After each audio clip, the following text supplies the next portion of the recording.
जयपुर शहर। एक लड़का बॉक्सिंग रिंग में बॉक्सिंग कर रहा था। उसके सामने वाला बॉक्सर भी देखने में अच्छा खासा पर्सनालिटी लिए उसके हर एक मुक्के का जवाब अच्छे से दे रहा था। दोनों में से कोई भी हार मानने को तैयार नहीं था। एक तरफ उस सामने वाले बॉक्सर के नाम का शोर गूंज रहा था तो दूसरी तरफ उस लड़के के भी चाहने वाले और दोस्त उसके नाम की हुटिंग करते हुए उसमें जोश भर रहे थे। जैसे जैसे खेल आगे बढ़ रहा था सभी लोग एक्साइटमेंट में चिल्ला रहे थे। लेकिन अब धीरे धीरे वो लड़का सामने वाले बॉक्सर के सामने कमज़ोर पड़ने लगा था, जिससे उस लड़के के चाहने वाले की तरफ मायूसी छाने लगी थी।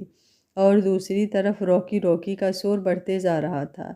सामने वाला बॉक्सर इसका भरपूर फ़ायदा उठाता है और एक ज़बरदस्त पंच लड़के के जबड़े के पास कर देता है और बिना मौका दिए दूसरा पंच उसके पेट में मारता है। वो लड़का बॉक्सिंग रिंग में नीचे ज़मीन पर गिर चुका था।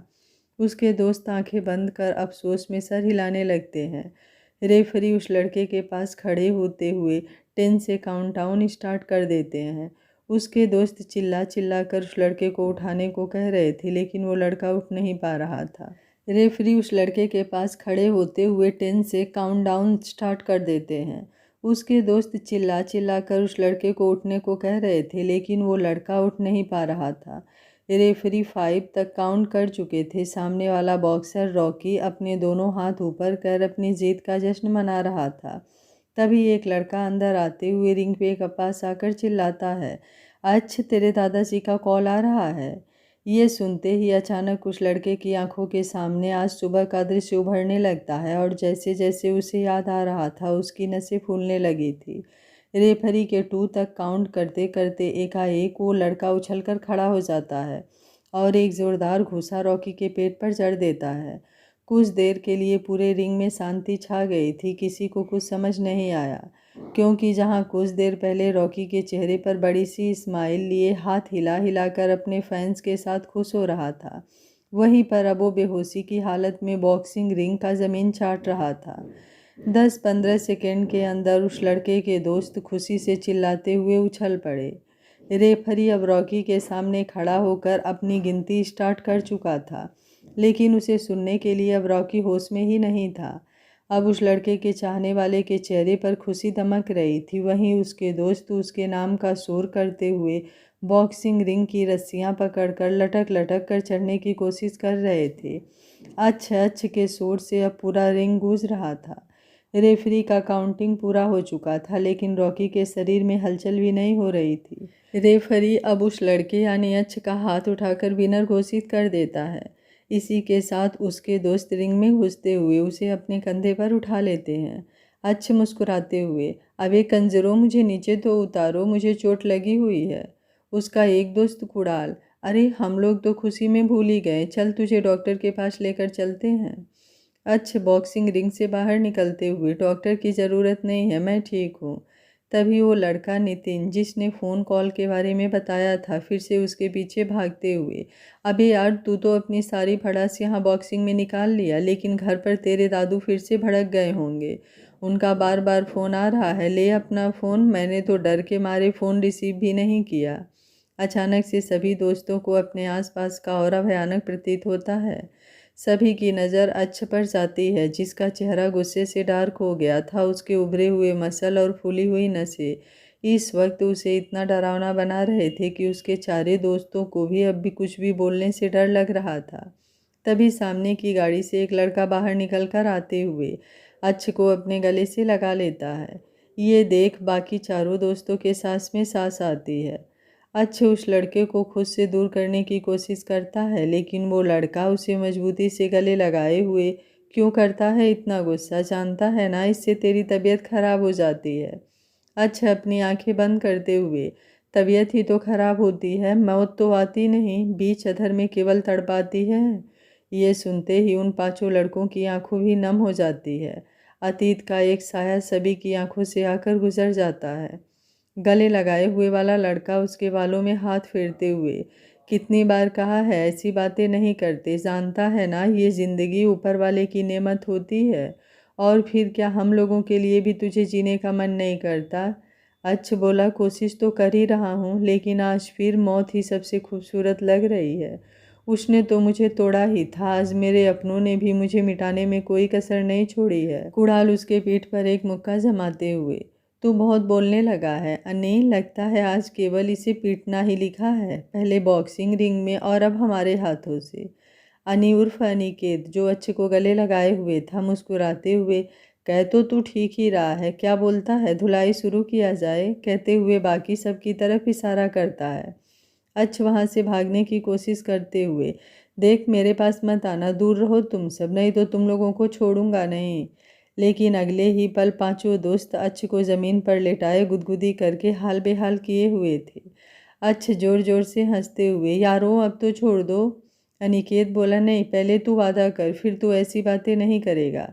अच्छ चिल्लाते हुए बोला, नहीं करूँगा यार, कभी नहीं करूँगा, छोड़ मुझे, पहले से ही इतना चोट लगा हुआ है। लेकिन तुम लोगों को दया नहीं आ रही, तुम जैसे दोस्तों से तो दुश्मन अच्छे हैं। नितिन बोला, अच्छा लगता है अभी डोज पूरा नहीं हुआ। कुछ देर बाद अच्छा और पांचों लड़के ज़मीन पर लेटे हाफ रहे थे। अनिकेत उठकर बैठते हुए, तुम लोगों के चक्कर में मेरे भी सारे कपड़े गंदे हो गए, वैसे मेरी मीटिंग अटेंड करने तक तुम लोग रुक नहीं सकते थे, मेरे बिना ही बॉक्सिंग शुरू कर दी थी। कुणाल हंसते हुए, अरे अच्छा हुआ जो तू मीटिंग अटेंड कर रहा था, नहीं तो इस बेचारे अच्छ को मार पड़ता देख नहीं पाता। अच्छ घूरते हुए, तुम लोगों की बकवास खत्म हो गई तो चलो अब यहाँ से। चौथा दोस्त अनीस बोला, हाँ यार 7 बज गए हैं, घर पहुँचते हुए 8 बज जाएंगे। अच्छ बोला, तुम लोग घर जाओ, मैं बाद में आ जाऊँगा। अनिकेत बोला, अच्छ अब जो हो गया है वो बदला नहीं जा सकता, लेकिन सच को स्वीकार करने की कोशिश कर, एक बार आगे बढ़ने की कोशिश करेगा तभी तो बीते दर्द को भूलेगा। कब तक तू उसकी यादों में खुद को जलाएगा, मेरी मान तू उसे भूल जा। अगर उसके दिल में तेरे लिए सच में कुछ होता तो क्या वो तुझे इस तरह छोड़कर जाती। कुणाल बोला, अच्छ हमने हमेशा तुम्हें सपोर्ट किया है, लेकिन अब हमें भी लगने लगा है कि आज तेरे दादू ने जो किया वो तेरे लिए ठीक किया। देख संध्या भी अच्छी लड़की है, तू इसके साथ कुछ वक्त गुजार, उसे समझने की कोशिश कर, इन सब में उसका क्या कसूर, क्यों उसे भी सज़ा दे रहा है। अच्छ सबकी बातों को अनसुना करते हुए अपनी गाड़ी में बैठ वहाँ से निकल जाता है। नितिन अच्छ की गाड़ी को जाते हुए देख, तुम लोगों को क्या लगता है अच्छ मानेगा इस रिश्ते को। अनिकेत अपनी आंखों में आई नमी को साफ करते हुए, पता नहीं आगे भविष्य में क्या लिखा है, लेकिन अच्छ अगर इस तकलीफ से बाहर नहीं आया तो हमें डर है कि हम उसे खो ना दें। बाकी चारों दोस्त भी अपना सर हिलाते हुए जैसे अनिकेत की बात से सहमति प्रकट करते हैं। पांचवा दोस्त मधुर, तुम लोग चाहे जो कहो, लेकिन मैं गारंटी के साथ कह सकता हूँ अच्छ संध्या को कभी नहीं अपनाएगा।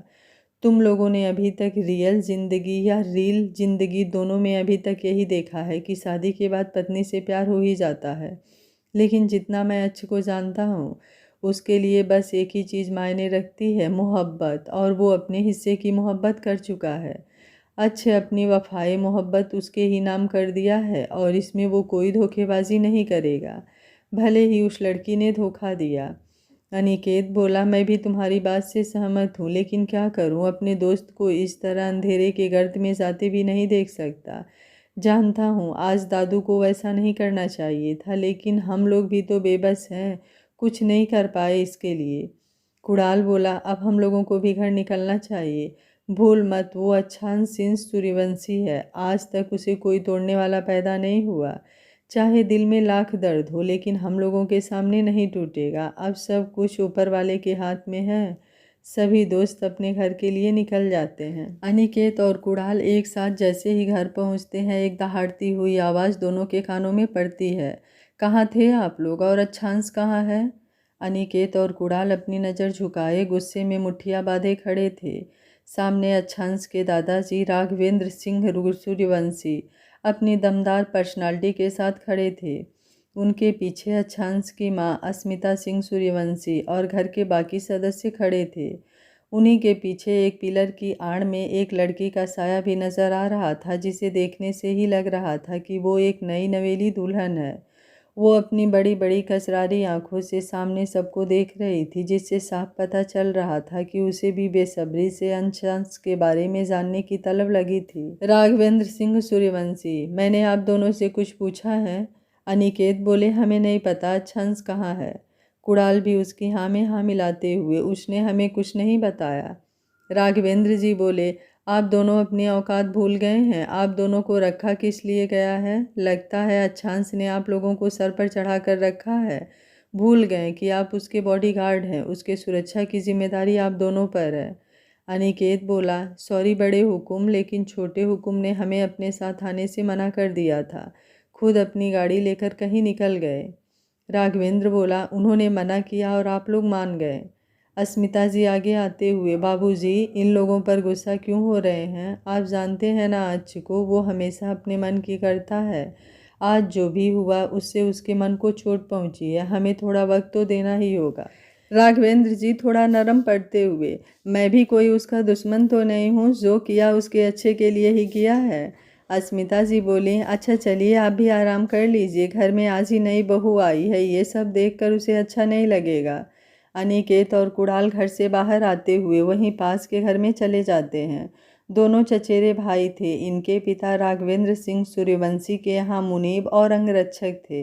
अच्छांश बचपन से अनिकेत और कुणाल को अपना दोस्त समझता था, दोनों के साथ खेलना घूमना फिरना, लेकिन राघवेंद्र सिंह को ये पसंद नहीं था। फिर भी अपने पोते की खुशी के लिए उन्होंने ज़्यादा रोक टोक नहीं की। उस समय अच्छांश के पिता अभिमान सिंह सूर्यवंशी भी जिंदा थे, जिस वजह से राघवेंद्र सिंह सूर्यवंशी ज़्यादा मनमानी नहीं कर पाते थे। भले ही वो अभिमान जी के पिता थे, लेकिन अभिमान सिंह की बात काटने की हिम्मत वो नहीं कर पाते थे। अभिमान उनकी पहली पत्नी से पैदा हुआ था, लेकिन जब अभिमान 5 साल के थे तभी उसकी माँ की मौत हो गई थी और राघवेंद्र सिंह ने दूसरी शादी कर ली थी। उनकी दूसरी पत्नी से 2 बेटे सुरेंद्र सिंह सूर्यवंशी और देवेंद्र सिंह सूर्यवंशी हुए थे। अभिमान सिंह तीनों बच्चों में सबसे बड़े थे और उनकी पहली पत्नी की औलाद भी। इसलिए राघवेंद्र के माता पिता यानी अभिमान के दादा दादी ने संपत्ति के ज़्यादातर हिस्से अभिमान के नाम कर दिए थे और समय आने पर अभिमान को ही उनकी रियासत का राजा बनाया गया। अभिमान सिंह सूर्यवंशी ने अस्मिता सिंह से लव मैरिज की थी। अस्मिता सिंह भी अच्छे परिवार से बिलोंग करती थी, इसलिए राघवेंद्र सिंह को इससे कोई दिक्कत नहीं हुई थी। इनकी शादी के 2 साल बाद अच्छांश का जन्म हुआ था। घर के पहले बच्चे होने के कारण सभी का लाड दुलार हमेशा से अच्छांश को मिलते आया था। राघवेंद्र सिंह आगे की विरासत अच्छांश को ही सौंपने का सोच लिया था। वैसे भी अच्छांश अभिमान सिंह का इकलौता बेटा था और बड़ा भी, इसलिए हक और परंपरा के अनुसार राजा का पद उसे ही मिलना था। अच्छांश के जन्म के 1 साल बाद उनके चाचा सुरेंद्र की शादी हुई और उसके 2 साल बाद देवेंद्र की। अभिमान सिंह कभी भी सुरेंद्र और देवेंद्र को सौतेला होने का अनुभव नहीं कराया। वो उसे अपने सगे भाई की तरह मानते थे और अपनी सौतेली माँ का भी दिल से आदर करते थे। सुरेंद्र और देवेंद्र भी अपने भाई का आदर करते थे, उन्हें भी किसी चीज़ से कोई दिक्कत नहीं थी। लेकिन दोनों की पत्नी आने के बाद वो लोग थोड़ा थोड़ा बदलने लगे। राघवेंद्र सिंह की दूसरी पत्नी तीनों बच्चों में कोई भेदभाव नहीं करती थी, इसलिए बच्चों में कभी द्वेष की भावना नहीं आई। लेकिन सुरेंद्र की पत्नी नीलम और देवेंद्र की पत्नी साक्षी को अपने पति का अपने भाई के सामने जी हुजूरी करना पसंद नहीं था। दोनों जयपुर के ही अच्छे घरानों से थी, उनका भी खानदान राज परिवार से ही था। लेकिन अभिमान सिंह सूर्यवंशी उस पूरी रियासत के राजा थे।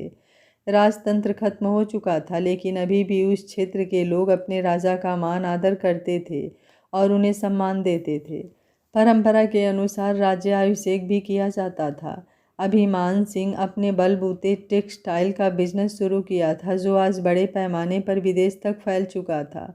लेकिन उनकी प्रगति उनके दुश्मनों के आंखों में चुभने लगी और यही कारण था कि अच्छांश जब 15 साल का था उसी वक्त एक एक्सीडेंट में उनकी मौत हो गई थी, जो कि उनके दुश्मनों द्वारा रचा गया साजिश था।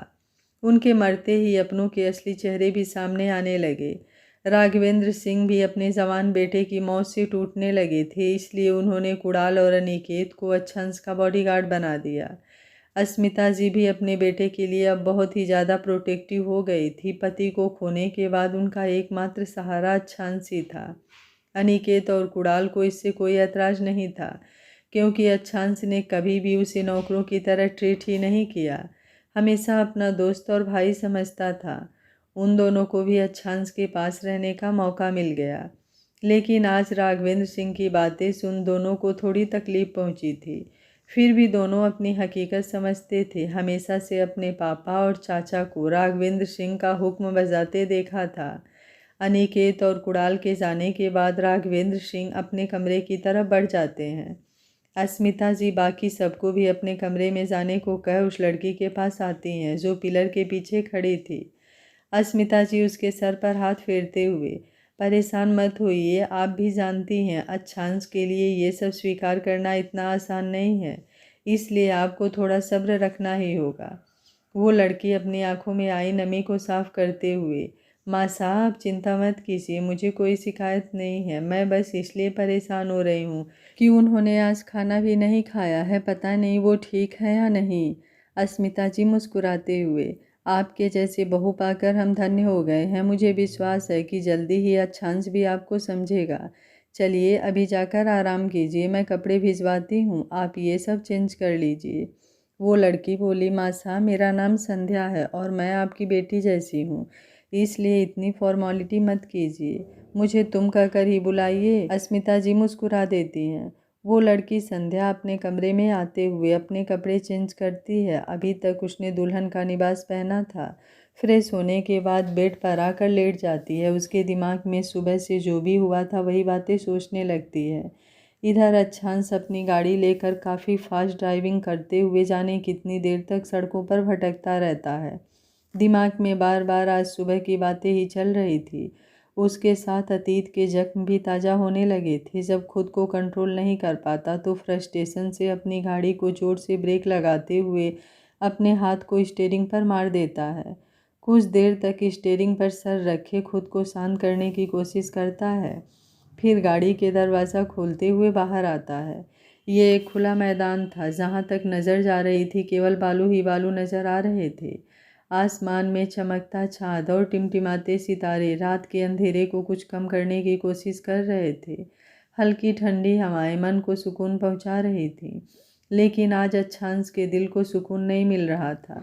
वो वहीं बालू के रेत पर लेटे हुए आसमान को देखने लगता है। उसकी आंखों से आंसू की बूंदें बाहर निकलते हुए रेत में समाती जा रही थी। उसने अपने दिल पर हाथ रखा और खुद से ही बातें करने लगा। क्या कमी थी मेरे प्यार में जो मुझे छोड़कर चली गई? मैंने तो अपने हिस्से की सारी मोहब्बत तुम पर लुटा दी थी, लेकिन तुम्हें दौलत से प्यार कब से हो गया? फिर भी अगर तुम्हें दौलत ही चाहिए थी तो एक बार मुझे बताती, मैं दुनिया की सारी दौलत तुम्हारे कदमों में डाल देता। लेकिन तुम बिन बताए मुझे तड़पता हुआ छोड़कर ऐसे गई कि फिर मुड़कर भी ना देखा।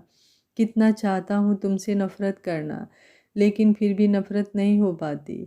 कैसे करूँ मोहब्बत जो बेपनाह की थी? आज देखो मेरे पास सब कुछ है, लेकिन तुम कहीं नहीं। इतने सालों से तुम्हें ढूंढ रहा हूँ ताकि तुमसे पूछ सकूँ, क्यों किया तुमने ऐसा? क्यों मेरे दिल से खेल गई? तुम ऐसी तो नहीं थी। तुम तो इस दुनिया से बिल्कुल अलग थी, या शायद मैं ही तुम्हें पहचान नहीं सका। लेकिन जो आज हुआ उसका दर्द किसे दिखाऊं? एक उम्मीद थी कभी तुझे ढूंढ लूँगा, कभी तो सामने आओगी, कभी तो बताओगी कि जो हुआ वो गलतफहमी थी। एक उम्मीद का दिया दिल में जलाए रखा था कि एक दिन सब ठीक हो जाएगा, तुम्हें अपनी गलती का रियलाइज़ होगा और तुम मेरे पास लौट आओगी। लेकिन अब वो उम्मीद भी बुझ गई। आज मेरे अपनों ने ही मेरी उम्मीदों का चिता जला दिया। ये कहते हुए उसके सामने सुबह का नज़ारा आने लगा जब उसके दादाजी राघवेंद्र सिंह सूर्यवंशी ने अपने और अस्मिता जी के माथे पर गन रखते हुए उसे मंडप में बैठने को मजबूर किया था। राघवेंद्र सिंह सूर्यवंशी ने सारी चीज़ पहले से ही प्लान कर ली थी। पूरी हवेली फूल और लाइटों से सजी हुई थी। साथ में उसे बड़े से हाल में मंडप भी बना हुआ था, लेकिन इसकी खबर अच्छांश को बिल्कुल नहीं थी। जब वो सुबह उठा तो इतनी सारी तैयारियां देखकर हैरान हो गया। उसे समझ नहीं आया कि ये सब क्या हो रहा है। उसके बाद वो कुछ पता कर पाता इससे पहले ही राघवेंद्र सिंह अपने माथे पर और उसकी माँ की माथे पर गन पॉइंट करते हुए बताया कि आज उसकी शादी है, उनके दोस्त की पोती संध्या सिसोदिया से, जिससे बचपन से ही उसकी शादी तय हो गई थी। अगर वो शादी नहीं करेगा तो वो खुद को और उसकी माँ को गोली मार देंगे। अच्छांश गुस्से से चिल्लाते हुए, मैं किसी से शादी नहीं करूँगा, आप ऐसी ज़बरदस्ती कैसे कर सकते हैं? राघवेंद्र सिंह बोले, आज तो शादी होगी या इस घर से दो अर्थी उठेगी, आप सोच लीजिए आप क्या कीजिएगा। अच्छांश को ना चाहते हुए भी शादी के मंडप पर बैठना पड़ा। शादी संपन्न होने पर राघवेंद्र सिंह ने अपने माथे से गन हटाया, लेकिन अच्छांश उन्हें जलती हुई नज़रों से देखते हुए अपने गले से माला और दुपट्टा निकाल कर फेंकते हुए घर के बाहर आ गया। आज उसे अपने पापा की बेतहाशा याद आ रही थी। गुस्से के साथ दर्द भी बेहिसाब महसूस हो रहा था। वो हमेशा से इस बचपन की तय शादी को इनकार करता आया था। वो आज तक संध्या सिसोदिया को देखा भी नहीं था। फिर वो कैसे उसे अपने दिल और ज़िंदगी में जगह दे दे, जहाँ पर पहले से ही कोई और कब्जा जमाए बैठा था। वो हरगिज ऐसा नहीं कर सकता था, कम से कम इस जन्म में तो नामुमकिन ही था। इसी गुस्से में वो बॉक्सिंग रिंग में पहुंच गया था। बॉक्सिंग उसकी हॉबी थी, लेकिन आज अपने दर्द और गुस्से को कम करने का जरिया उसे वही नज़र आ रहा था। कुणाल और अनिकेत भी उसके पीछे पीछे आ गए थे। उन्होंने अपने दोस्त को भी बुला लिया था, लेकिन तभी अनिकेत के मोबाइल पर अच्छांश के असिस्टेंट का फ़ोन आने लगा था। अच्छांश उसका कॉल नहीं उठा रहा था, इसलिए अनिकेत को कॉल किया था, क्योंकि आज उनकी ऑस्ट्रेलिया की कंपनी से एक इम्पॉर्टेंट मीटिंग थी। इसलिए गाड़ी में बैठकर ही मीटिंग अटेंड करने लगा था और अच्छांश अंदर अपना गुस्सा उतार रहा था। अच्छांश सारी बातें सोचते हुए उस खुले आसमान के नीचे ही कब सो जाता है उसे पता ही नहीं चलता। आज का पूरा दिन उसके लिए बेहद ही तकलीफ भरा था। घर पर अस्मिता जी अपने कमरे में बार बार करवट बदलती हुई अच्छांश के आने का इंतज़ार करती रह जाती हैं। दूसरे वाले कमरे में संध्या भी इंतज़ार करते हुए सो जाती है, लेकिन अच्छांश घर नहीं आता। सुबह की पहली किरण के साथ अच्छांश की आंखें खुलती है। कुछ देर तक वो अपनी आंखें खोल बंद करते हुए समझने की कोशिश करता है कि वो कहाँ है। धीरे धीरे उसे कल की सारी बातें याद आती है। वो देखता है कि वो वहीं पर सो गया था। वो उठकर बैठते हुए एकटक निकलते हुए सूर्य को देखने लगता है। सूरज की रोशनी इस वक्त चारों तरफ फैल गई थी। वो मन ही मन हर रात के बाद सुबह होती है, जाने मेरी ज़िंदगी में सुबह कब आएगी। तभी उसके कंधे पर किसी का हाथ महसूस होता है। वो अपनी सोच से बाहर आते हुए मुस्कुरा देता है, फिर पलटते हुए, मतलब तुम लोगों को भी चैन नहीं है, बोला था ना घर चले जाओ। सामने अनिकेत और कुणाल थे। अनिकेत बोला, माना तेरा दर्द कम नहीं कर सकता, लेकिन हालत जो भी रहे हम साथ खड़े तो रह सकते हैं। चिंता मत कर, घर जाकर ही आया था। कुणाल बोला, हाँ जब आए तो ये महाशय तो इतने बड़े बेड पर फैलकर सो रहे थे और हम लोगों की नींद उड़ी हुई थी कि कहीं ये किसी मैखाने में लुढ़का तो नहीं होगा। अच्छांश बोला, तुम लोगों का बातें बनाना हो गया हो तो अब ये बताओ ये तीनों त्रिमूर्ति कहाँ हैं? जब तुम दोनों यहाँ हो तो वो तीनों भी यहीं होंगे। अनिकेत हंसते हुए, इम्प्रेसिव, मतलब हम लोगों को तू अच्छे से जानने लगा है, लेकिन परेशान मत हो, हमने उन तीनों को आने नहीं दिया। हमने झूठ बोल दिया कि तू घर आ गया है, इसलिए वो तीनों यहाँ पर नहीं हैं। कुणाल बोला, अब घर चलेगा या आज का दिन भी यहीं पर बिताना है, तेरे इस बालू के टीले पर? घर का नाम सुनते ही अच्छांश को फिर से बेचैनी होने लगी, लेकिन जल्दी ही उसने खुद को संभाल लिया। वो बिना कुछ बोले अपनी गाड़ी की तरफ बढ़ गया। अनिकेत और कुणाल भी एक नज़र उसे देख अपनी गाड़ी की तरफ बढ़ गए। वो लोग कल रात अपने घर जाने के बाद आराम से सो नहीं पा रहे थे। कहीं ना कहीं उन्हें अच्छांश की चिंता हो रही थी, इसलिए आधी रात को अच्छांश के मोबाइल का लोकेशन ट्रेस करते हुए यहाँ आ गए। अच्छांश तब तक सो गया था, इसलिए वे दोनों बिना डिस्टर्ब किए गाड़ी में ही सो गए। 1 घंटे बाद वो लोग घर पहुँचे। अच्छांश एक नज़र पूरी हवेली को देखते हुए घर के अंदर बढ़ गया। उसके पीछे अनिकेत और कुणाल भी थे। जैसे ही तीनों मेन दरवाजे से होते हुए हॉल में पहुँचे, राघवेंद्र सिंह को देखकर उनके कदम थम गए थे। अस्मिता जी बेचैनी से सोफे पर बैठी दरवाजे की तरफ ही देख रही थी। संध्या उनके पास बैठी हुई उन्हें दिलासा दे रही थी। दोनों चाचा और चाची भी हाल में ही थे, लेकिन उनके बच्चे अभी सो रहे थे। सुबह के 6 बज गए थे। अच्छांश को देखते ही अस्मिता जी उठकर उसकी तरफ आते हुए, कहाँ रह गया था तू? पूरी रात घर नहीं आया, ना ही किसी फ़ोन कॉल का जवाब दे रहा है। तुझे बिल्कुल भी अपनी माँ की चिंता नहीं है? रात भर सोच सोच के मैं परेशान होती रही, लेकिन तुझे क्या, तुझे किसी की कोई चिंता ही नहीं, कहते हुए उसके सीने से लगकर रोने लगती हैं। अच्छांश उन्हें चुप कराते हुए, परेशान मत होइए, मैं बिल्कुल ठीक हूँ, कहते हुए अपने कमरे की तरफ बढ़ जाता है। राघवेंद्र सिंह गरजते हुए, बहुत मनमानी करने लगे हैं आप। लेकिन एक बात कान खोलकर सुन लीजिए, अब आपकी शादी हो गई है और आपको इस शादी को निभानी होगी। अब संध्या बहू की सारी जिम्मेदारी आप पर है, तो आइंदा से कोई भी ऐसी हरकत मत कीजिएगा जिससे मुझे फिर से कोई कठोर कदम उठाना पड़े। मैंने महेश सिसोदिया से वादा किया है कि उनकी बच्ची को कोई तकलीफ़ नहीं होगी। अगर आपकी वजह से उसकी आंखों में आंसू आए तो फिर मैं खुद को ख़त्म कर लूँगा। अच्छांश, जो कि उनकी बातों को इग्नोर करते हुए सीढ़ियों की तरफ बढ़ चुका था, उनकी आखिरी लाइन सुनते हुए उसके कदम रुक गए। जिस गुस्से को वो दबाने की कोशिश कर रहा था, वो फिर से अपना सर उठाने लगा। वो अपनी दोनों हाथों को कसकर बांधे हुए पीछे पलटता है। उसकी आंखों में इस वक्त जो आग जल रही, उसे देख राघवेंद्र सिंह के साथ सभी कुछ पल के लिए सहम जाते हैं। अच्छांश अपने एक एक कदम राघवेंद्र जी की तरफ बढ़ाते हुए, शादी, इसका मतलब भी समझते हैं आप? फिर थोड़ा हंसते हुए, मैं भी कैसा सवाल कर रहा हूँ। अगर समझते होते तो फिर इतना ज़रूर पता होता कि शादी प्यार का बंधन होता है, आत्मा का मिलन होता है। इसमें ज़बरदस्ती की कोई जगह नहीं होती, और जहाँ ज़बरदस्ती आती है उस शादी में केवल समझौता बचता है। लेकिन एक बात मैं आपको आज अच्छे से समझाना चाहता हूँ कि मेरी इस शादी में समझौते की भी जगह नहीं है। आपने किसी से क्या वादा किया, ये आपकी प्रॉब्लम है। मैंने किसी से कोई वादा नहीं किया, ये मैं जानता हूँ। ना ही मैंने अपने मन से कोई फेरे लिए, ना ही मैंने कोई वचन दिया। और ये जो खुद को ख़त्म करने की धमकी दे रहे हैं, आपके इस नाटक को मैं आज ख़त्म ही कर देता हूँ। कहते हुए वो वहीं फल की टोकरी में रखी हुई चाकू को उठाकर अपने गले पर रखते हुए, ना रहेगा बांस, ना बजेगी बांसुरी, मैं खुद को ही ख़त्म कर लेता हूँ। फिर चाहे आप खुद को ख़त्म कीजिए, चाहे अपने पूरे ख़ानदान को, मुझे कोई फ़र्क नहीं पड़ेगा। अच्छांश की बातें सुन राघवेंद्र सिंह की नज़रें झुकने लगी थी, लेकिन जैसे ही उसने अपने गले पर चाकू रखा, वो ज़ोर से चिल्लाते हुए बोले, पागल हो गए हैं आप? ये क्या कर रहे हैं? जल्दी से चाकू नीचे कीजिए। तभी संध्या दौड़ती हुई अच्छांश के हाथ से चाकू छीन लेती है। अच्छांश की नज़र राघवेंद्र सिंह पर थी, इसलिए उसका ध्यान संध्या पर नहीं था।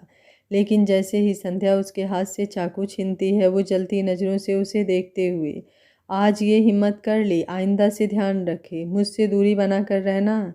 संध्या की आंखों में आंसू भरने लगे थे। वो धीमी आवाज़ में काँपते हुए, मैं ध्यान रखूंगी, लेकिन आप खुद को इस तरह तकलीफ़ मत दीजिए। अच्छांश एक नज़र राघवेंद्र सिंह को देखते हुए फिर से अपने कमरे की तरफ बढ़ जाता है। अस्मिता जी ज़मीन पर बैठते हुए ज़ोर ज़ोर से रोने लगती हैं। संध्या जल्दी से जाकर उनको संभालते हुए, माँ साहब परेशान मत होइए, जल्दी ही सब ठीक हो जाएगा। राघवेंद्र जी संध्या के सर पर हाथ फेरते हुए, मुझे विश्वास है आप अपने प्रेम से अच्छांश का दिल जरूर जीत लेंगे। संध्या अपनी नज़रें झुकाते हुए, जी दादा साहब, मैं कोशिश करूँगी। सुरेंद्र जी बोले, लेकिन बाबा साहब सब ठीक कैसे होगा? आपने सुना नहीं अच्छांश ने अभी क्या क्या कहा? देवेंद्र बोले, हाँ बाबा साहब, और ये हम सभी जानते हैं कि अच्छांश की कही बातें पत्थर की लकीर होती है।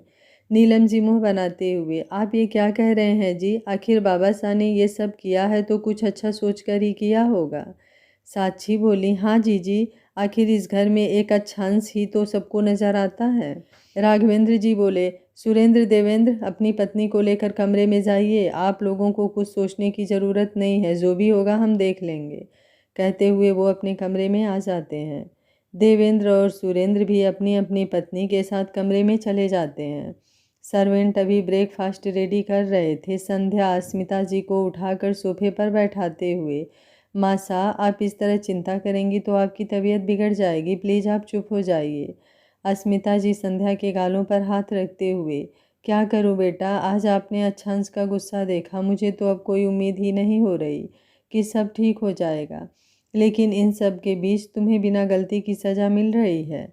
संध्या मुस्कुराते हुए, नहीं माँ साहब, आप गलत सोच रही हैं, मैं तो इतने में ही खुश हूँ कि अब अच्छांश जी मेरे पति हैं। बचपन में ही जब से मेरे पापा ने मुझे बताया कि मेरी शादी आगे चलकर अच्छांश जी से होने वाली है, मैं तो तभी से उनकी पत्नी बनने के सपने देखने लगी थी। और देखिए आज ये सच हो गया है। अस्मिता जी बोली, तुम समझ नहीं रही हो बेटा, अभी तुमने अच्छांश को अच्छे से जाना नहीं है। उसने जो कह दिया वो कह दिया। संध्या बोली, माँ साहब, मैं भी संध्या अच्छांश सिंह सूर्यवंशी हूँ।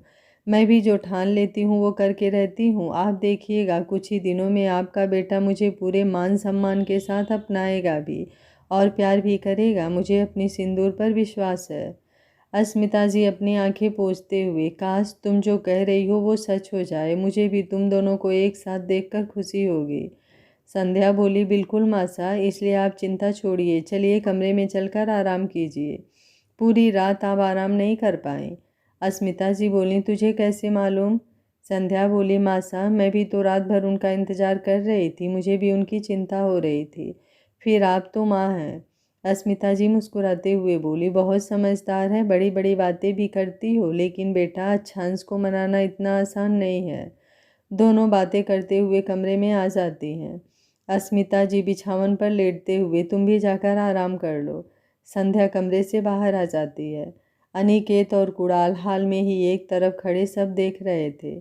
कुणाल बोला, अन्नी मुझे सच में संध्या के लिए बुरा लग रहा है। बेचारी कल ही शादी हुई है और पति बात करना तो दूर एक नज़र देख भी नहीं रहा।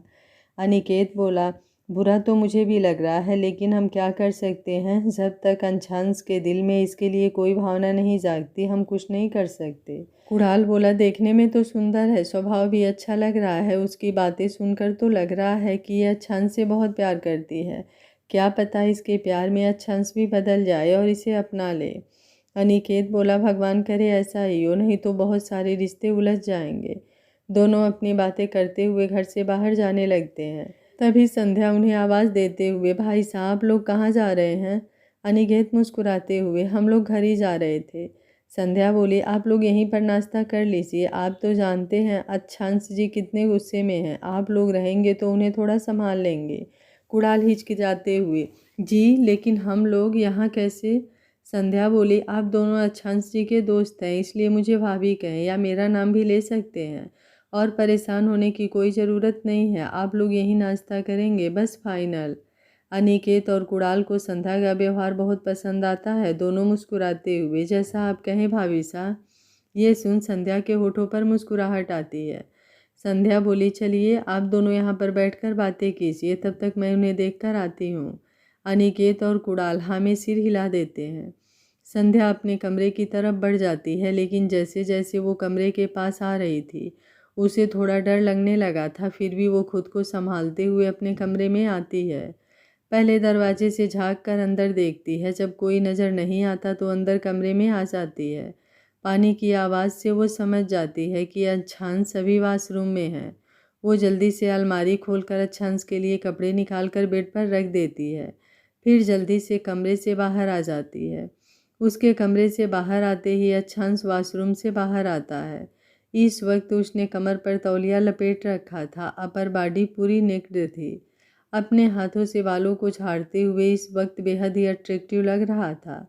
संध्या दरवाजे के होल से चुपचाप उसे देख रही थी, वो मन ही मन मुस्कुराते हुए, सच में मेरा पति बहुत ही हॉट है। अच्छांश अलमारी खोलकर अपने लिए कपड़े निकाल कर पहनता है। ये देख संध्या का चेहरा उतरने लगता है, फिर वो चुपचाप नीचे की तरफ बढ़ जाती है। अच्छांश जैसे ही तैयार होकर बेड की तरफ आता है, बेड पर अपने कपड़े देख उसे समझते देर नहीं लगती कि ये किसने किया है। वो गुस्से से उन कपड़ों को उठाकर बालकनी में फेंकते हुए कमरे से बाहर आता है। जैसे ही वो हाल में आता है, अनिकेत और कुणाल उसे फिर से इतने गुस्से में देख उसके पास आते हुए, क्या हुआ, तू कभी नॉर्मल नहीं रह सकता? जब से देख रहा हूँ केवल गुस्सा किए जा रहा है। अच्छांश बोला, तो क्या करूं? जितना चाह रहा हूं कि खुद को शांत रखूं, लेकिन इस घर में रहने वाले लोगों को ये रास नहीं आ रहा। उस लड़की की हिम्मत कैसे हुई मेरे कपड़ों को हाथ लगाने की? संध्या नौकरों के हेल्प से टेबल पर ब्रेकफास्ट लगा रही थी।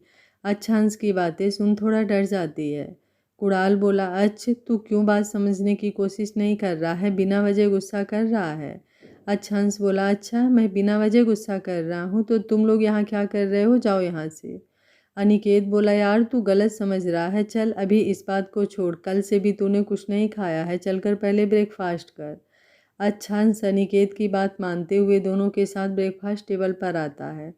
थोड़ी देर में ही चाचा चाची और उनके बच्चे भी आ जाते हैं। बड़े वाले चाचा का बेटा और एक बेटी थी। बड़ा बेटा आनंद जो अच्छांश से 3 साल छोटा था, अभी वो कॉलेज के लास्ट ईयर में था, और उससे छोटी उसकी बहन नंदिनी जो अभी 12वीं में थी। छोटे चाचा के भी 2 बच्चे थे। आनंद से 1 साल का छोटा बेटा वर्णित और बेटी शताक्षी। वर्णित कॉलेज के सेकेंड ईयर में था और शताक्षी नंदिनी के साथ 12वीं में थी। अक्षांश अस्मिता जी को वहाँ ना देख एक सर्वेंट को उन्हें बुलाने के लिए कहता है। तभी संध्या किचन से आते हुए, मासा रात भर सो नहीं पाई हैं इसलिए अभी सो रही हैं, मैं बाद में उन्हें खिला दूंगी। अक्षांश गुस्से से चिल्लाते हुए, मैंने तुमसे कुछ पूछा जो तुम बीच में आ गई? तुम्हें समझ नहीं आता एक बार में मेरे किसी भी मामले में इंटरफेयर करना तुम्हारे लिए अच्छा नहीं होगा। संध्या बोली, लेकिन मैं तो। अक्षांश अपनी चेयर से उठते हुए, लेकिन मैं तो क्या? कहीं तुम खुद को सच में मेरी पत्नी तो नहीं समझने लगी? सुरेंद्र जी बोले, बेटा ये क्या कह रहे हैं आप? चाहे जैसे भी हो, अब शादी तो हो गई है ना, तो वो आपकी पत्नी ही है। अक्षांश बोला, मैं नहीं मानता किसी भी रिश्ते को, और ये लड़की मेरी कोई नहीं, मेरे लिए सिर्फ अजनबी है। कहते हुए वो बिना खाए घर से बाहर निकल जाता है। अनिकेत और कुणाल भी उसके पीछे आते हुए चुपचाप उसकी गाड़ी में बैठ जाते हैं। अक्षांश अपनी गाड़ी दौड़ाते हुए अपने पापा वाले ऑफिस पहुंचता है, जिसे अब सुरेंद्र और देवेंद्र जी संभालते थे, या यूं कहा जाए कि उन्होंने उनके मरते ही उस पर अपना हक जमा लिया। अक्षांश ऑफिस में आते ही सबके काम की रिपोर्ट लेने लगता है। अनिकेत और कुणाल भी उसे और गुस्सा ना दिलाते हुए चुपचाप उसके केबिन में बैठ जाते हैं। अक्षांश के पापा ने सारा बिजनेस खुद के बल पर खड़ा किया था। जब तक वो थे, अक्षांश और अस्मिता जी को तकलीफ का एक कतरा भी छू नहीं पाया, लेकिन उनकी मौत के बाद देवेंद्र और सुरेंद्र जी अपनी पत्नियों के कहने पर सारा बिजनेस संभालने का नाटक करते हुए अब तक ज़्यादातर शेयर अपने नाम कर लिए थे। उन्होंने धोखे से अस्मिता जी के नाम का शेयर भी दोनों ने खुद में बांट लिया। अक्षांश की उम्र उस वक्त केवल 15 साल थी, इसलिए उसे इन सब चीज़ों के बारे में ज़्यादा खबर नहीं थी। अपने पापा के जाने के बाद वो भी उदास रहने लगा था। अस्मिता जी महीनों तक कुछ बोली ही नहीं। धीरे धीरे अक्षांश को अपनी माँ की हालत देख खुद को मजबूत बनाना पड़ा। इसलिए वो अपने दादाजी से बातें करके कहा कि वो अपने पापा का बिजनेस संभालना चाहता है। उस वक्त वो 10वीं क्लास में था। जैसे ही इस बात की खबर देवेंद्र और सुरेंद्र जी को हुई, वो लोग जल्दी से अपनी मीठी मीठी बातों में राघवेंद्र जी और अक्षांश को फंसाने लगे। राघवेंद्र जी को वैसे भी बिजनेस का कोई आइडिया नहीं था। उन्होंने हमेशा से अपना राजकाज और ज़मीन के बहुत बड़े हिस्से पर खेतीबाड़ी में ही ध्यान दिया था। उनकी बहुत सारी ज़मीनें थी जिस पर किसान खेती करने के बाद आधा अनाज हवेली में लाकर देते थे। सुरेंद्र जी ने कहा कि अभी अक्षांश को अपनी पढ़ाई में ध्यान देना चाहिए, वो इतने बड़े बिजनेस को अभी नहीं संभाल सकता। राघवेंद्र जी को भी ये बात ठीक लगी और उन्होंने अक्षांश को अपनी पढ़ाई पर ध्यान देने को कहा। अक्षांश मन महसूस कर रह गया, लेकिन उसने भी सोचा कि शायद चाचा सही कह रहे हों, क्योंकि उसके दोनों चाचा पापा के साथ हमेशा से उसकी कंपनी में काम करते थे, इसलिए उसे कुछ गलत नहीं लगा। लेकिन धीरे धीरे जैसे जैसे समय बीत रहा था, घर में नीलम और साक्षी का व्यवहार अस्मिता जी से बहुत खराब हो रहा था। वे दोनों बात बात पर अस्मिता जी को नीचा दिखाने की कोशिश करने लगे। अभिमान सिंह को दुनिया से गए हुए 1 साल से ऊपर हो गया था। अक्षांश भी पूरी मेहनत से पढ़ाई कर रहा था, क्योंकि उसे भी अपनी चाची का व्यवहार समझ आने लगा था। वो जल्दी से कामयाब होकर अपनी माँ को एक अच्छी लाइफ देना चाह रहा था, लेकिन अब हालत और बद से बदतर हो गए थे। अस्मिता जी की तबीयत ठीक नहीं रहती थी। नीलम और साक्षी उन्हें बार बार ताना देते हुए ये जाहिर करती कि अब वो उन लोगों के रहमो करम पर पल रही हैं। बार बार उन्हें मनहूस कहकर उनके जख्मों को ताज़ा करती। अब अक्षांश 12वीं में जाने लगा था। उस दिन जैसे ही घर आया, देखा कि उसकी माँ बेहोश होकर फर्श पर गिरी हुई है और दोनों चाचियाँ अभी भी सुना रही हैं कि वो नाटक कर रही हैं। किसी सर्वेंट को भी उनके पास नहीं जाने दे रही हैं। राघवेंद्र जी कहीं गए हुए थे। ये देख अक्षांश जल्दी से अपनी माँ को लेकर अनिकेत और कुणाल की मदद से हॉस्पिटल जाता है। डॉक्टर बताते हैं कि वो स्ट्रेस के कारण डिप्रेशन में जा रही हैं, उन्हें माइग्रेन का अटैक आया है। अक्षांश उस वक्त खुद को बहुत लाचार महसूस कर रहा था, लेकिन अपनी माँ की तबीयत का सुनकर उसे गुस्सा भी आ रहा था। इसलिए वो हवेली जैसे ही आया, उसने अपने दादा और दोनों चाचा को बुलाकर फिर से बिजनेस संभालने की बात कही। देवेंद्र जी बोले, लेकिन तुम कैसे संभालोगे? तुम्हें तो कोई एक्सपीरियंस भी नहीं है।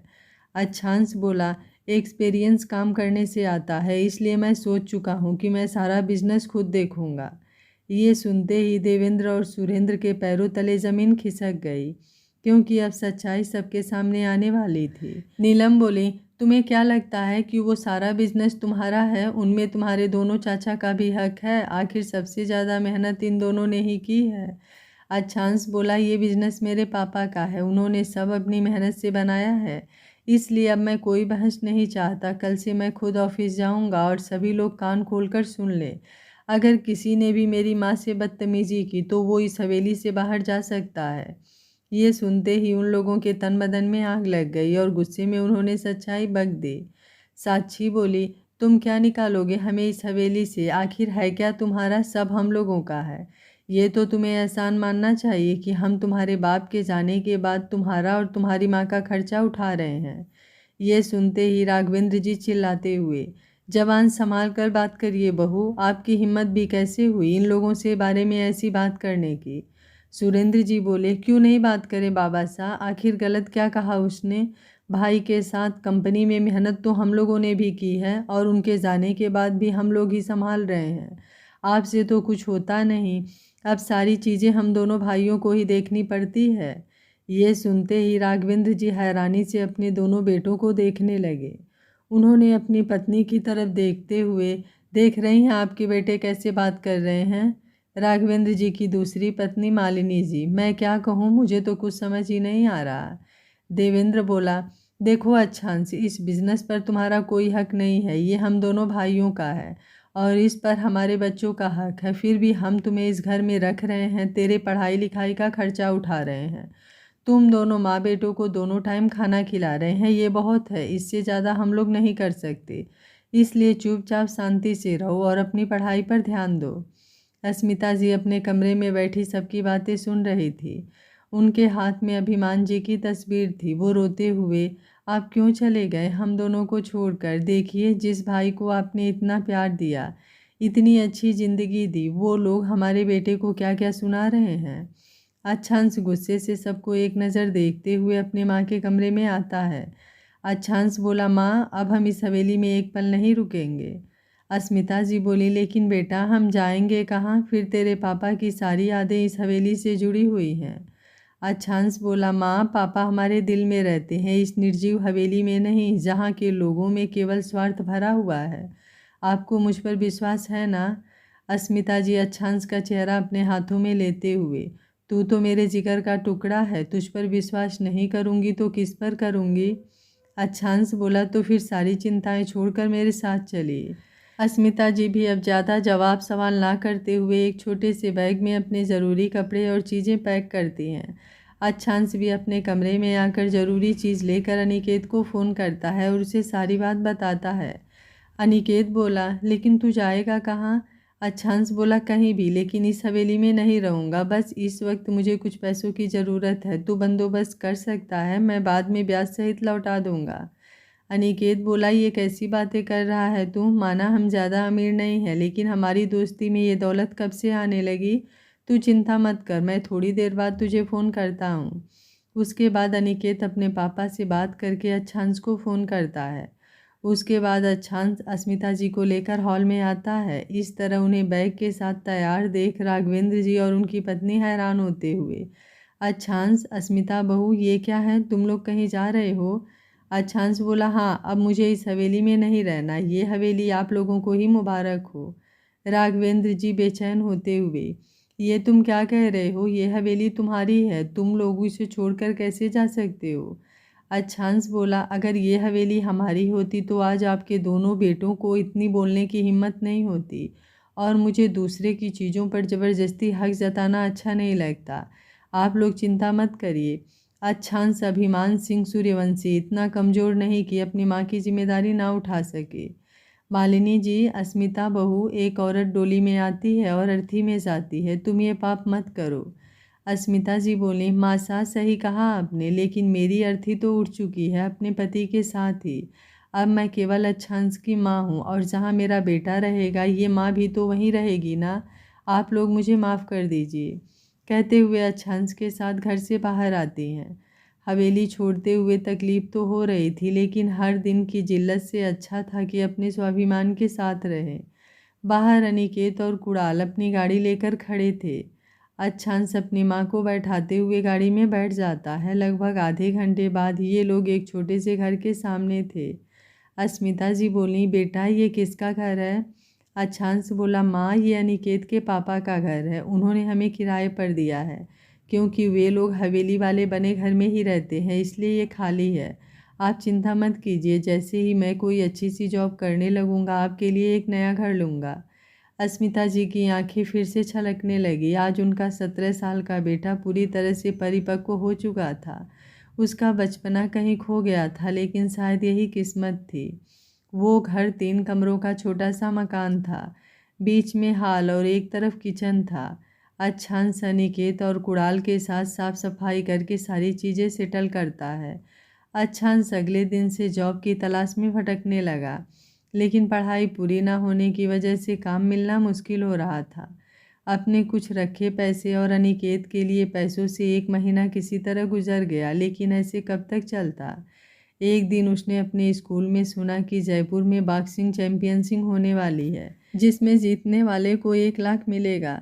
अच्छांश के लिए आज के समय में 1 लाख बहुत बड़ी बात थी। उसने अपने स्कूल की तरफ से इस चैंपियनशिप में भाग लिया और जीत भी हासिल की, लेकिन इसके साथ साथ अभी भी वो काम ढूंढ रहा था। बाकी पांचों दोस्त भी जी जान में जुटे हुए थे।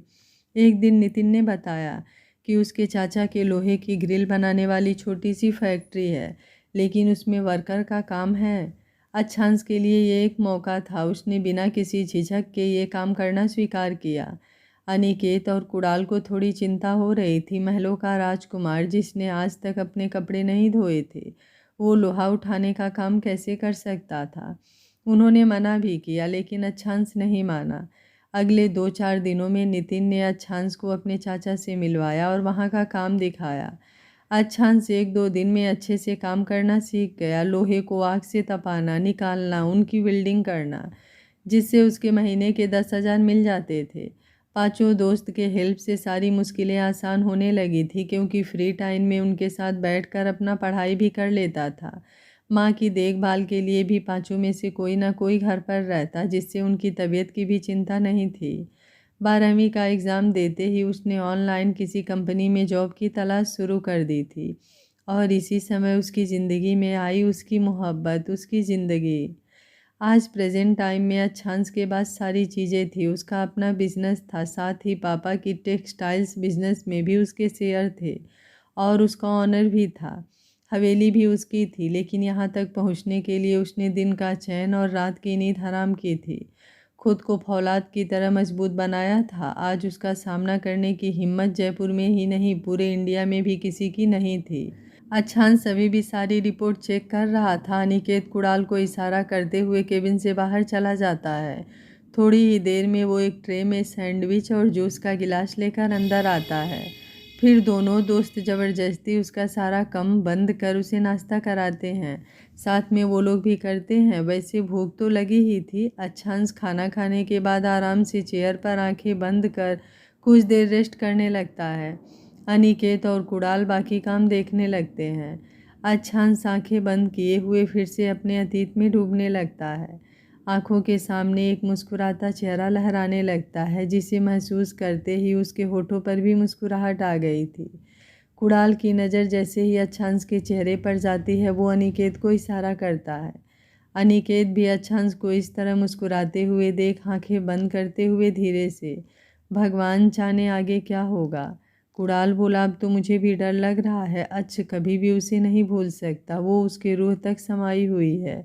सच में कभी कभी इतना गुस्सा आता है, मन करता है अगर वो सामने होती तो अपने हाथों से गला दबा देता।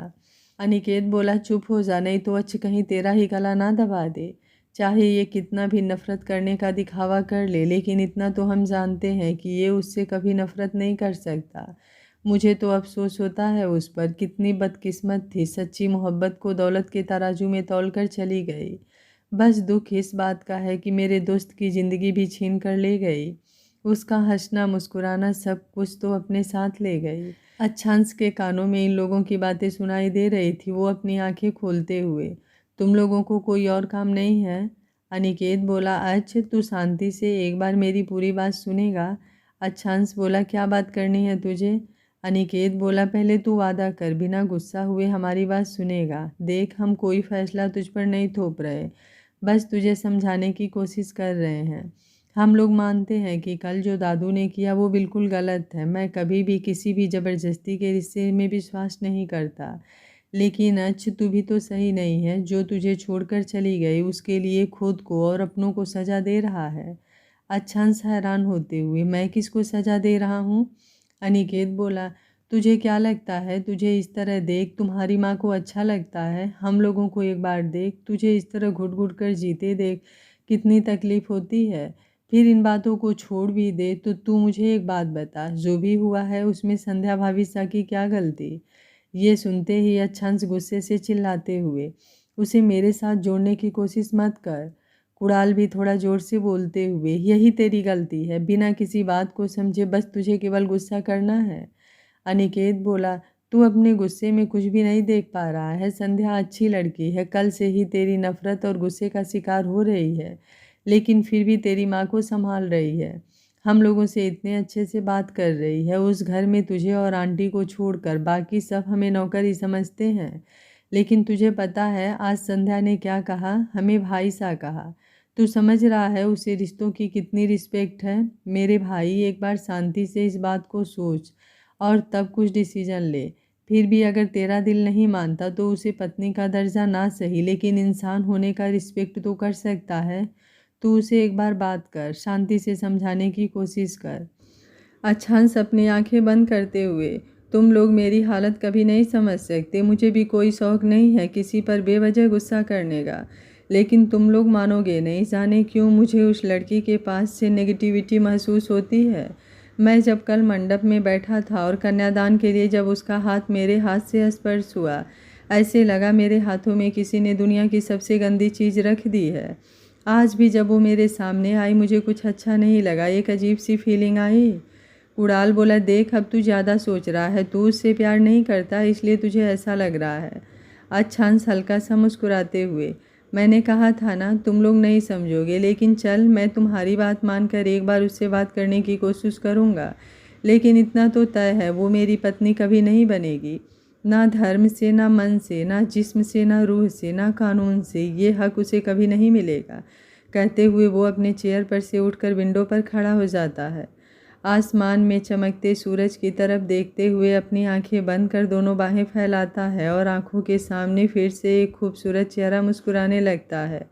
होठों से कुछ लफ्ज़ बोल उठते हैं, अपनी शामों में हिस्सा फिर किसी को ना दिया, इश्क तेरे बिना भी तुझसे ही किया। कुणाल और अनिकेत हैरानी से उसे देखते हुए उसके हर एक लफ्ज़ को समझने की कोशिश कर रहे थे। समझना उतना मुश्किल भी नहीं था, लेकिन कुछ तो छुपा हुआ था जिसे समझना मुश्किल था। तीनों इस वक्त खामोश थे। अनिकेत और कुणाल को कुछ समझ नहीं आ रहा था कि वो क्या बोले। तभी अनिकेत का मोबाइल बजने लगा, जिससे अच्छांश ने भी आंखें खोली। आंखें खुलते ही ख्वाबों में आया चेहरा गायब हो चुका था। अब उसकी जगह दिल में चुभन हो रही थी, जिसके दर्द से अब अच्छांश की आंखों में लालिमा उतरने लगी थी।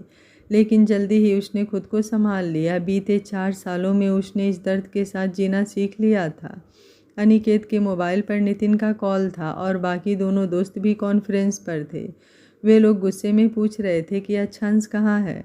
अनिकेत उन्हें ऑफिस में होने के बाद बताता है और इसी के साथ कॉल कट जाता है। अनिकेत मोबाइल को घूरते हुए सोच रहा था कि ये क्या हुआ। ये देख कुणाल की हंसी छूट जाती है। अच्छांश भी अपनी चेयर पर बैठते हुए, क्या हुआ, अब तेरे मोबाइल ने क्या कर दिया? अनिकेत थोड़ा गुस्से से, इस मोबाइल ने नहीं, अपने वो तीनों त्रिमूर्ति ने। सालों ने ना मेरा हाल चाल पूछा ना कुछ, बस तेरे बारे में पूछकर बिना कुछ कहे कॉल कट कर दिया, जैसे कि मैं केवल इन्फॉर्मर हूँ। कुणाल हंसते हुए, तो क्या तू खुद को बिल क्लिंटन समझता है? अच्छांश भी धीरे से मुस्कुरा दिया। ये देख अनिकेत और कुणाल अपनी चेयर से उठकर अच्छांश के दोनों साइड से गले लगते हुए, तेरी हंसी के लिए मैं इन्फॉर्मर जुम फार्मर भी बनने को तैयार हूँ, बस तू खुश रह। अच्छांश बोला, अच्छा ठीक है, लेकिन मेरी गर्दन तो छोड़ो। फिर तीनों मस्ती मजाक करते हुए काम में लग जाते हैं। लगभग आधे घंटे बाद उनके बाकी तीनों दोस्त भी आकर हुड़दंग मचाने लगते हैं। अच्छांश इन पाँचों के साथ अपने सारे दर्द और गम भूल जाता था। दोस्ती के मामले में अच्छांश की किस्मत बहुत अच्छी थी। उसके 26 साल के जीवन में ये पांचों दोस्त उसकी सच्चाई कमाई थे, जो हर हालत में उसके साथ थे। अनिकेत और कुणाल तो उसके बचपन से साथ ही थे। स्कूल टाइम से ही नितिन, मधुर और अनीस भी उसके दोस्त बन गए थे। जैसे जैसे समय बीता, इन 6 लड़कों में गहरी दोस्ती और मजबूत हो गई थी। अच्छांश को छोड़कर बाकी सब मिडिल क्लास फैमिली से ही थे, लेकिन अच्छांश ने कभी क्लास देखकर दोस्ती नहीं की थी, और यही वजह थी कि वो पांचों भी अच्छांश से इतना प्यार करते थे। देहरादून। इस वक्त सुबह के 8 बज रहे थे। एक बेहद ही सुंदर और प्यारे घर में इस वक्त शांति छाई हुई थी। 2 कमरे नीचे और 2 कमरे ऊपर, एक मीडियम साइज का हॉल, एक तरफ किचन, दरवाजे के आगे छोटा सा बरामदा। उसके आसपास छोटे छोटे गमलों में फूल खिले हुए थे, जो उस घर की खूबसूरती को बढ़ा रहे थे। बाहर का मौसम इस वक्त सुहावना था। हल्की ठंड के साथ सूरज की किरणें सभी को राहत पहुंचा रही थी। अंदर हॉल में लगभग एक 50 साल का आदमी न्यूज़पेपर पलटते हुए बार बार सीढ़ियों की तरफ देख रहा था। उनके हाव भाव से साफ जाहिर था कि वो किसी का बेसब्री से इंतजार कर रहे हैं। तभी सीढ़ियों पर आहट होती है और उनकी नज़र फिर से उधर देखने लगती है। एक बेहद खूबसूरत लड़की ऑफिस सूट पहने नीचे उतर रही थी। उसे देखते ही जल्दी से घर में काम करने वाली मेड टेबल पर ब्रेकफास्ट लगाने लगती है। वो लड़की उस आदमी के पास आते हुए, पीछे क्या देख रहे हैं, अभी आपका लाडला सो रहा है, इसलिए थोड़ा इंतज़ार और कर लीजिए। मुझे ऑफिस के लिए देर हो रही है, इसलिए मैं निकल रही हूँ। आपने सुबह की दवाई ली? वो आदमी हंसते हुए, तुझसे डांट थोड़ी खानी है, और वैसे भी मुझे अपने साहबजादे के साथ अभी बहुत जीना है, इसलिए मैंने दवाई ले ली है। तू चिंता मत कर, मैं सारी दवाई टाइम पर ले लेता हूँ। वो लड़की हल्का सा मुस्कुराते हुए, ठीक है, मैं निकलती हूँ, आज इम्पॉर्टेंट मीटिंग है। अगर आपका लाडला उठ जाए तो उसे कुछ खिला दीजिएगा। वो आदमी, वो तो ठीक है, लेकिन तू बिना नाश्ते का कहाँ जा रही है? चल पहले ब्रेकफास्ट कर, कहते हुए उसका हाथ पकड़कर डाइनिंग टेबल की तरफ बढ़ जाते हैं। वो लड़की अपने मोबाइल देखते हुए, डैड लेट हो जाएगा। वो आदमी बोले, कोई लेट नहीं होगा, और फिर इतना काम करके क्या करना है जब सेहत का ही ध्यान नहीं रखती है। पूरे देहरादून में तूने अपना बिजनेस फैला ही लिया है, यही बहुत है। वो लड़की बोली, नहीं डैड, मुझे अपना बिजनेस इंडिया के कोने कोने तक ले जाना है, और इसकी शुरुआत मैंने इस मुंबई वाले प्रोजेक्ट के साथ कर दी है। वो आदमी उसे अपने हाथों से खिलाते हुए, सीवी बेटा, क्या करेंगे हम लोग इतनी दौलत का? दौलत के पीछे इस तरह खुद को मत भगा। मुझे डर लगता है फिर से एक बार अपना परिवार खोने की ताकत मुझ में नहीं है। बहुत मुश्किल से सब कुछ ठीक हुआ है, अब जो है हम उसी में खुश हैं। वो लड़की बोली, डैड आपका डर मैं समझ रही हूँ, लेकिन आपको पता है ना, इस दौलत ने मुझसे मेरा सब कुछ छीन लिया, यहाँ तक कि मेरी ज़िंदगी भी। वो तो शायद ऊपर वाले ने कुछ सांसें मेरी ओर लिखी थी, इसलिए बच गई, लेकिन जीने का मकसद ख़त्म हो गया था। फिर आप आए और मेरे जीवन को एक नई दिशा दी, मुझे एक मकसद दिया। अब मैं उस मकसद को पूरा ना कर लूँ तब तक रुकना नहीं है। इतना दौलत कमाना है कि कोई भी उंगली उठाना तो दूर, मेरे सामने आंख उठाने की भी हिम्मत ना करे। अपनी बातें कहते हुए उस लड़की के चेहरे पर एक अलग ही शक्ति थी। वो आदमी उस लड़की की बातें सुन मुस्कुराते हुए, कितनी बार कहा है बीती बातों को भूल जा, ये छोड़, देख ब्रेकफास्ट भी ख़त्म हो गया, अब जा जल्दी, नहीं तो सारा इल्ज़ाम मुझ पर ही डाल देगी कि मैंने तुझे लेट कर दिया। वो लड़की बोली, हाँ तो आपकी वजह से ही लेट होती हूँ। फिर उस आदमी के गले लग अपना ध्यान रखने के लिए कह घर से बाहर आती है। पीछे पार्किंग की तरफ से अपनी गाड़ी निकालती है, देहरादून की सड़कों पर निकल जाती है। कुछ ही देर में उसकी गाड़ी 5 मंजिल बिल्डिंग के सामने रुकती है, जिसके ऊपर बड़े बड़े अक्षरों में यस यस कंस्ट्रक्शन कंपनी लिखा हुआ था। इसी के सामने रोड के दूसरी तरफ एक बेहद खूबसूरत होटल था, जिसके ऊपर भी यस यस होटल का लोगो लगा हुआ था। जाहिर सी बात है कि ये दोनों किसी एक ही इंसान का था। वो लड़की चाबी गार्ड को देते हुए प्राइवेट लिफ्ट की तरफ बढ़ जाती है। थोड़ी ही देर में वो चौथे फ्लोर पर थी। उसे देखते ही सारे एम्प्लॉई अपना ध्यान पूरी तरीके से काम पर लगाने लगते हैं। सामने से एक 24-25 साल का लड़का आते हुए उसे ग्रीट करता है। वो लड़की बोली, मिस्टर विवान, सारी तैयारियां हो चुकी है? विवान बोला, यस मैम, सभी मीटिंग हॉल में आपका ही इंतज़ार कर रहे हैं। वो लड़की सर हिलाते हुए अपने असिस्टेंट विवान के साथ मीटिंग रूम में आती है, जहाँ पर उसकी कंपनी के मैनेजर, अकाउंटेंट, आर्किटेक्चर सभी मौजूद थे। उस लड़की को देखते ही सभी अपनी सीट से उठकर उसका अभिवादन करते हैं। वो लड़की अपना सर हिलाते हुए हेड चेयर पर आकर बैठती है। उसके बैठते ही बाकी सब भी अपनी सीट पर बैठ जाते हैं। वो लड़की मीटिंग शुरू करने का इशारा करती है। मेन आर्किटेक्चर उठकर सामने लगे प्रोजेक्ट की तरफ जाते हुए प्रोजेक्ट शुरू करता है। सामने स्क्रीन पर बेहद खूबसूरत बिल्डिंग के डिज़ाइन दिखाई चलने लगती है। साथ ही उसके दिमाग में कुछ बातें भी चलने लगती है। आपको क्या पता डैड, मेरी लाइफ में पैसा इतना ज़रूरी क्यों है? आखिर उसे भी तो अपनी औकात पता चलनी चाहिए। जिसने मुझे खरीदने की कोशिश की थी, जिसने मेरी मोहब्बत को अपने पैरों तले रौंदा था। आगे क्या होगा इस कहानी में जानने के लिए देखते रहिए कहानी का अगला भाग। अगर आपको कहानी अच्छी लग रही है तो वीडियो को लाइक, शेयर एंड चैनल को सब्सक्राइब कर लीजिएगा। Thank you for watching. मिलते हैं कहानी के अगले भाग में।